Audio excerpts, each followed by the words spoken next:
हाँ प्यारे विद्यार्थियों, मित्रों, साथियों, आप सभी का स्वागत है कृष्णो क्रिएटिव में। आज हम जानते हैं संविधान के भाग। बहुत ही महत्वपूर्ण टॉपिक है। ऐसी कोई प्रतियोगी परीक्षा नहीं है जिसमें संविधान के भाग से संबंधित प्रश्न नहीं हो। अतः पूरा वीडियो देखें, ध्यान से सुने और अंत में अभ्यास प्रश्न भी करें। चलो बढ़ते हैं हम अपने टॉपिक की तरफ। देखिए साथियों, जैसा आप जानते हैं वैसे तो कि संविधान में कुल कितने भाग है सामान्य सी बात है, पर किस भाग में क्या विषय है और उन विषयों से संबंधित अनुच्छेद कौन से है, ये बहुत ही महत्वपूर्ण है। इसका भी परीक्षा में पूछा जाता है। तो जब हमारा संविधान लागू हुआ 1950 में, उस समय मूल संविधान में अनुच्छेद थे 395 और उसी प्रकार से संविधान में भाग थे 22। वर्तमान में संख्या की दृष्टि से 22 ही है, पर सब डिवीजन करके भाग जोड़े गए हैं, जो है 4 9 और 14 तो कुल 25 भी हो गए संख्यात्मक। कई बार पूछा जाता है संविधान में भागों की संख्या कितनी है वर्तमान में, तो यदि वहाँ 22 न होकर 25 है तो अपन लिख सकते हैं 25 है, पर मूल रूप से उसकी संख्या है, क्रम के रूप में अभी वो 22 ही है। तो देखते हैं किस भाग में क्या है और उससे संबंधित अनुच्छेद कौन से है। जैसा कि भाग पहला पहला भाग हो, चाहे पहली अनुसूची हो, पहला अनुच्छेद हो, उन सब का संबंध जैसा अपन पढ़ते हैं, पहले भी अपने अनुसूचियों के बारे में भी जाना था कि उसका संबंध होगा हमारे संघ से और राज्य क्षेत्र से। सबसे पहले देखो, इसको आप इस प्रकार से याद रखेंगे, कोई भी स्टेट्स होगा, देश होगा, उसमें सबसे पहले जरूरी क्या है, भूभाग। उस भूभाग का निर्माण, उस भूभाग की सीमा क्या है, उसका क्षेत्र कौन सा होगा, तो इसको आप बिल्कुल अपने कंसेप्ट समझे कि चाहे पहली अनुसूची हो, पहला भाग हो, अनुच्छेद हो, उसका संबंध किससे है, उसका संघ और उसके राज्य क्षेत्र से है। और इससे संबंधित अनुच्छेद है अनुच्छेद 1 से 4 तक, ये जानना बहुत जरूरी है। भाग 1 में अनुच्छेद 1 से 4 तक है और उनका संबंध है संघ और हमारा राज्य क्षेत्र। दो भाग, भाग नंबर 2, संविधान का भाग 2 बहुत ही महत्वपूर्ण है। अब जैसे सामान्य सी बात है, हमारा राज्य का निर्माण हो गया, अब उसमें जनसंख्या रहेगी तो उन्हें नागरिकता जरूरी है ना, तो इसको रटने की जरूरत ही नहीं है। राज्य का निर्माण हो गया, उसमें कौन रहेगा, जन रहेगा, अगर नागरिक रहेंगे तो नागरिक को नागरिकता मिलेगी। तो नागरिकता से संबंधित अनुच्छेद है स्वाभाविक है 5 से 11 तक। 1 से 4 तक हो गए आपके संघ और उसके राज्य क्षेत्र से, और भाग 2 में अगले जो अनुच्छेद है 5 से 11 वो है नागरिकता के संबंध में। अब जब नागरिकता मिल गई तो हमें कुछ अधिकार भी चाहिए मौलिक। ऐसे नागरिकता किस काम की, तो तीसरा भाग है वो है मौलिक अधिकारों संबंधी। कई बार परीक्षा में दूसरे और तीसरे से प्रश्न पूछे जाते हैं कि भाग 3 में क्या है, या मूल अधिकार किस भाग में है, भाग 3 में है। नागरिकता का उल्लेख किस भाग में है, भाग 2 है, 2 में है। अनुच्छेद 5 और 11 का संबंध किससे है, नागरिकता से है, या नागरिकता से संबंध कौन से अनुच्छेद है, 5 से 11 तक है। तो लगातार आप देख रहे हैं, जैसे भाग 1 में 1 से 4 तक हो गए, भाग 2 में 5 से 11, और भाग 3 मूल अधिकार का है या मौलिक अधिकार का है, एक ही बात है, और ये है अनुच्छेद 12 से 35 तक। हालांकि आप आगे भी जुड़े रहे मेरे से, अलग अलग अनुच्छेद, महत्वपूर्ण अनुच्छेद है, उनसे भी संबंधित अलग वीडियो लिया जाएगा जिसमें अपन प्रत्येक अनुच्छेद के बारे में जानेंगे कि किस अनुच्छेद में किसका उल्लेख, क्या उल्लेख है स्पेशली। तो यहाँ हमें यही जानना है कि भाग 3 का संबंध किससे है, मौलिक अधिकारों से है। कौन से अनुच्छेद है, अनुच्छेद 12 से 35 तक। यह थोड़ा वर्गीकरण हो जाता है और अपना आराम से समझ सकते हैं। अब है भाग 4।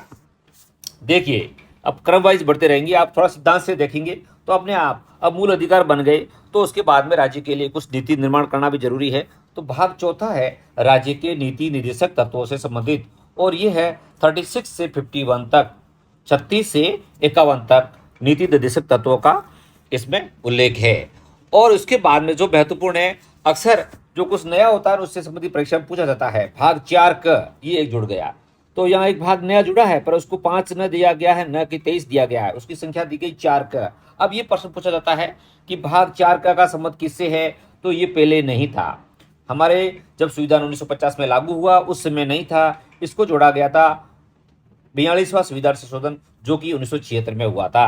तो एक तो प्रश्न ये हो गया कि भाग 4 का संबंध किससे है, भाग 4 का संबंध मूल कर्तव्य से है। जैसे आप ध्यान रखेंगे 4 क से सब कर्तव्य है, मूल कर्तव्य है। मौलिक अधिकार 3 से है, अब वहां नहीं छोड़ते कि 3 क होगा, नहीं, मूल अधिकार, उसके बाद में नीति निर्देशक तो ऑलरेडी थे, और 4 क से कर्तव्य है, तो भाग 4 का किससे है, मूल कर्तव्य से। और ये कब जोड़ा गया, ये भी बहुत जरूरी है। और कौन सा संविधान संशोधन था, ये 1976 में जोड़ा गया। तो यहाँ पर कई बार 72, 74, 76 आता है, तो हम उसको गलत नहीं करें। 42वां संविधान संशोधन है, इससे संबंधित प्रश्न बनता है कि कौन से संविधान संशोधन जोड़े गए, तो 42वें संविधान संशोधन में मौलिक कर्तव्य जोड़े गए। अब एक और इससे प्रश्न बनता है कि कितने मौलिक कर्तव्य है। तो वर्तमान में तो मौलिक कर्तव्य 11 है, लकी नंबर 11, पर पहले जो 1976 में जोड़े गए थे 10। तो 42वां संशोधन मौलिक कर्तव्य से संबंधित है। उसके बाद में 11वां कर्तव्य कब जोड़ा गया, ये है 2002 में 86वां संविधान संशोधन, जो कि शिक्षा के अधिकार से संबंधित है। तो वर्तमान में कुल मौलिक कर्तव्य है 11। विद्यार्थियों की पाठ्य पुस्तक के पीछे भी लिखे रहते हैं। और इससे संबंधित अनुच्छेद भी कौन सा है, 51 क। देखिए 36 से 51 तक मौलिक नीति निर्देशक तत्वों से संबंधित है ही, उसमें साथ में क और जोड़ दिया गया। तो ये भाग 4 क बहुत ही महत्वपूर्ण है। इससे संबंध में 4-5 प्रकार से ऑब्जेक्टिव प्रश्न बन सकते हैं और हमें ध्यान रखना भी चाहिए। तो ये 86वां संशोधन और 86 संशोधन और 42 ये दोनों ही मौलिक कर्तव्य से संबंधित है। मूल कर्तव्य है 11। अब बढ़ते हैं भाग 5 की तरफ।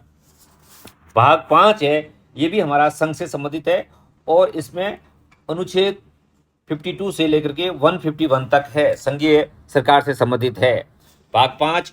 और भाग 6 है संघ के बाद में राज्य।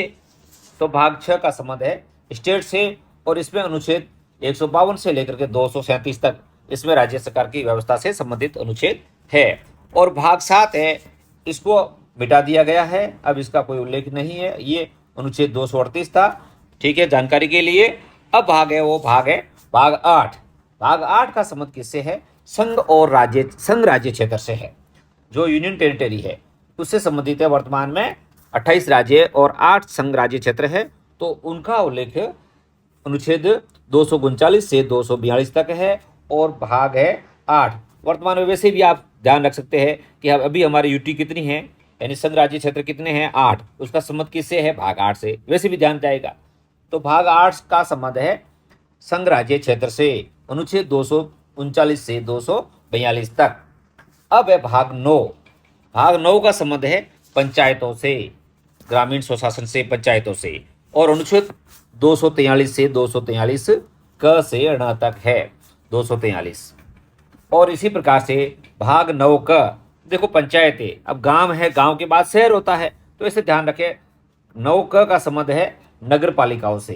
पहले पंचायतों का उल्लेख था, फिर नगरीय शासन भी जरूरी हो गया, सिर्फ गांव से नहीं चलता, गांव के बाद शहर का निर्माण हो गया, शहर के बाद में बहुत शहरी व्यवस्था के लिए जरूरी हो गया। तो ये भाग 9 का भी बाद में जोड़ा गया। तो ये 9 का नगर पालिकाएं और इससे संबंधित भी अनुच्छेद 243 ही है और त से 6 तक, यह 6 तक इसका उल्लेख है। तो ये भाग 8 के बाद में आपने 9 देखा पंचायतें और 9 का है नगर पालिकाओं से संबंधित। फिर आता है भाग 10वां। भाग 10वां है अनुसूचित और जनजाति क्षेत्र से संबंधित, अनुच्छेद 244 और 244 का। जैसे आपने अनुसूची में देखा था 5वीं और 6ठी, यानी 5 को डबल कर दो तो भाग 10 हो जाएगा, वहां थी अनुसूचियां, पर यहाँ है अनुच्छेद और भाग। तो भाग 10 में अनुसूचित और जनजाति क्षेत्र से संबंधित प्रावधानों के बारे में है और इससे संबंधित अनुच्छेद है 244। फिर है भाग 11। भाग 11 में संघ और राज्यों के बीच में संबंध क्या रहेगा उससे संबंधित है और अनुच्छेद है 245 से लेकर 263 तक, यानी संघ और राज्यों के बीच में आपसी संबंध का क्या प्रावधान रहेगा, कैसा संबंध रहेगा, संबंध के बारे में जो नीतियां हैं उनका उल्लेख अनुच्छेद 245 से लेकर के 263 तक और भाग 11। अब भाग 12 है। भाग 12 है वो है वित्त, संपत्ति, समुदाय और वाद से संबंधित है और अनुच्छेद 264 से लेकर 300 तक यहाँ अनुच्छेद इतने हो गए।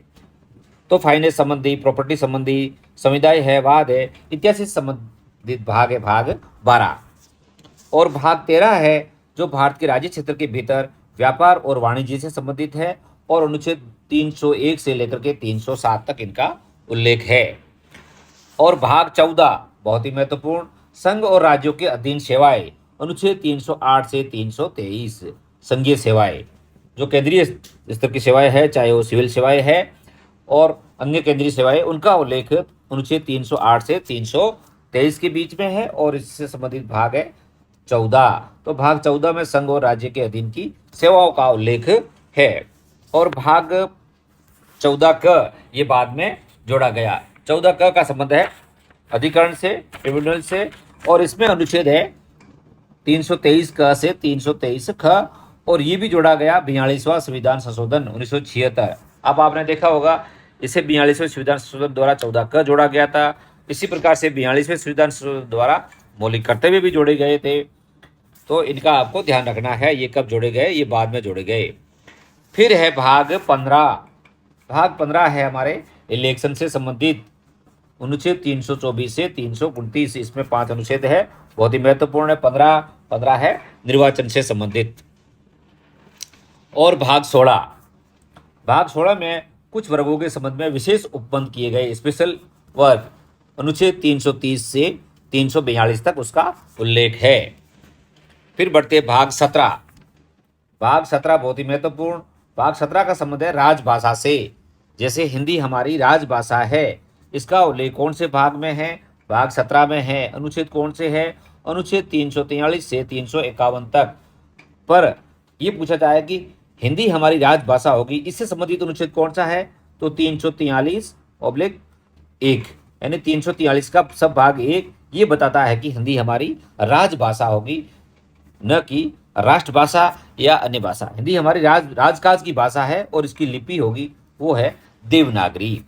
तो अनुच्छेद 343 और भाग 17, तो भाग 17 का संबंध राजभाषा से।